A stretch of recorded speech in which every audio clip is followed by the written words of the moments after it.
Alfred Wegener নামটা শুনেছেন?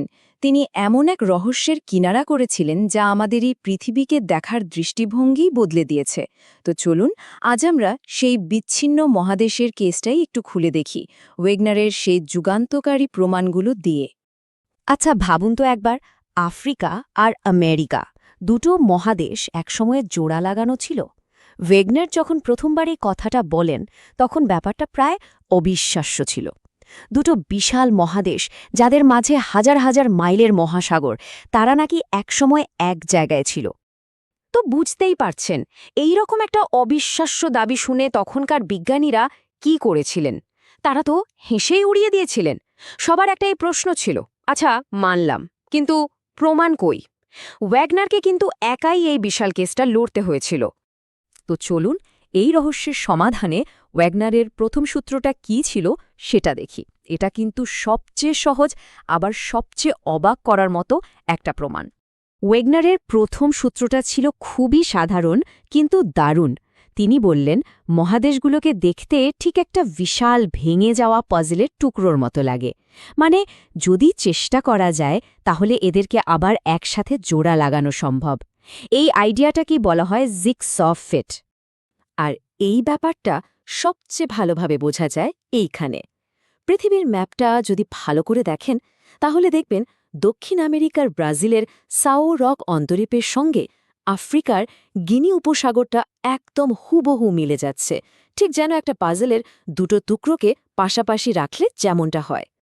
আর ব্যাপারটা শুধু আফ্রিকা আর দক্ষিণ আমেরিকার মধ্যেই সীমাবদ্ধ নয়। উত্তর আমেরিকার সাথে ইউরোপ, এমনকি অস্ট্রেলিয়ার উত্তর উপকূলের সাথে ভারতের দক্ষিণ উপকূলও কিন্তু ঠিক একইভাবে মিলে যায়।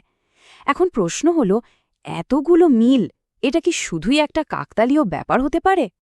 আচ্ছা, ভূগোলের মিল তো দেখা গেল, এবার চলুন দ্বিতীয় সূত্রের দিকে যাই, যা লুকিয়ে আছে পাথরের গভীরে, মানে জীবাশ্ম বা ফসিলের মধ্যে। বিজ্ঞানীরা মাটি খুঁড়তে গিয়ে মেসোসোরাস নামের একটা ছোট সরীসৃপের জীবাশ্ম পেলেন। কিন্তু অবাক করার মতো ব্যাপার হলো, এই জীবাশ্ম পাওয়া গেছে শুধু দক্ষিণ আমেরিকা আর আফ্রিকায়, আর কোথাও নয়। ঠিক একইভাবে গ্লোসোপটেরিস নামের একটা গাছের জীবাশ্ম পাওয়া গেছে ভারত, অস্ট্রেলিয়া, দক্ষিণ আমেরিকা, অ্যান্টার্কটিকা আর আফ্রিকায়। এখানেই তো আসল ধাঁধাটা। এই যে ছোট প্রাণীটা যে সাঁতার কেটে বিশাল আটলান্টিক মহাসাগর পার করতে পারত না, বা এই যে গাছটা, এরা কিভাবে হাজার হাজার মাইল সমুদ্র পাড়ি দিয়ে এক মহাদেশ থেকে অন্য মহাদেশে ছড়িয়ে পড়ল? এটা তো এক কথায় অসম্ভব। ওয়েগনারের একটাই সহজ কিন্তু অসাধারণ ব্যাখ্যা দিলেন। বললেন, তাদের কোনো মহাসাগর পাড়িই দিতে হয়নি, কারণ তখন কোনো মহাসাগর ছিলই না। মানে এই মহাদেশগুলো সব একসাথে জোড়া লেগেছিল গন্ডোয়ানা ল্যান্ড নামের একটা বিশাল সুপারকন্টিনেন্ট বা অতিমহাদেশ হিসাবে। ওয়েগনারের ঝুলিতে প্রমাণ কিন্তু এখানেই শেষ নয়। তার তৃতীয় সূত্রটা ছিল আরও চমকপ্রদ, যা মহাদেশগুলোর বর্তমান অবস্থান নিয়েই প্রশ্ন তুলে দেয়। এই টেবিলটা একটু দেখুন। এখন যেখানে উত্তর কানাডার বরফ ঢাকা অঞ্চল, সেখানে পাওয়া গেছে পটাশিয়ামের স্তর, যা কিনা তৈরি হয় শুধু উষ্ণ গরম জলবায়ুতে। আবার নিরক্ষরেখা থেকে অনেক উত্তরে, যেখানে এখন কনকনে ঠান্ডা, সেখানে পাওয়া গেছে প্রাচীন প্রবাল প্রাচীরের জীবাশ্ম, যা শুধুমাত্র গরম সমুদ্রেই তৈরি হতে পারে। এর মানে তো একটাই হতে পারে, তাই না? এই যে আজকের বরফের দেশগুলো, এগুলো আসলে সবসময় এখানে ছিল না। একসময় এরা ছিল পৃথিবীর উষ্ণ নিরক্ষীয় অঞ্চলে, আর মহাদেশগুলো সরে যাওয়ার ফলেই তারা আজকের এই শীতল অবস্থানে এসে পৌঁছেছে। আর সবশেষে ওয়াগনার তার তুরুপের তাসটা চাললেন, এমন একটা প্রমাণ দিলেন যা ভূতাত্ত্বিকভাবেই মহাদেশগুলোকে এক সুতোয় বেঁধে ফেলে। দেখুন, উত্তর আমেরিকার পূর্ব দিকের পাহাড়ের পাথরের যা গঠন, যা বয়স, ইউরোপের পশ্চিম দিকের পাথরের গঠন আর বয়সও হুবহু একই।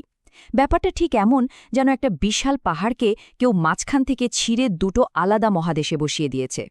মাঝখানে এত বড় একটা মহাসাগর, অথচ দুই পাড়ের পাথরের এই অবিশ্বাস্য মিল। এটাই ছিল সেই অকাট্য প্রমাণ, যা সন্দেহাতীতভাবে বলে দেয় যে এই ভূখণ্ডগুলো একসময় আসলেই একসাথে জুড়ে ছিল। যদিও ওয়াগনারকে তার জীবনের বেশিরভাগ সময় উপহাসই সহ্য করতে হয়েছে, কিন্তু শেষ পর্যন্ত সত্যেরই জয় হয়। বিংশ শতাব্দীর মাঝামাঝি সময়ে প্যালিওম্যাগনেটিজম বা পুরাচুম্বকত্ব নিয়ে গবেষণা তার তত্ত্বকে পুরোপুরি সমর্থন করে। আর আজ কন্টিনেন্টাল ড্রিফট বা মহাদেশীয় চলন তত্ত্বটা ভূগোলের অন্যতম মূল ভিত্তি।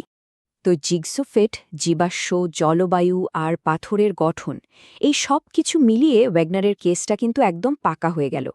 কিন্তু জানেন, গল্পটা এখানেই শেষ নয়। এই মহাদেশগুলো কিন্তু আজও খুব ধীরে ধীরে সরছে।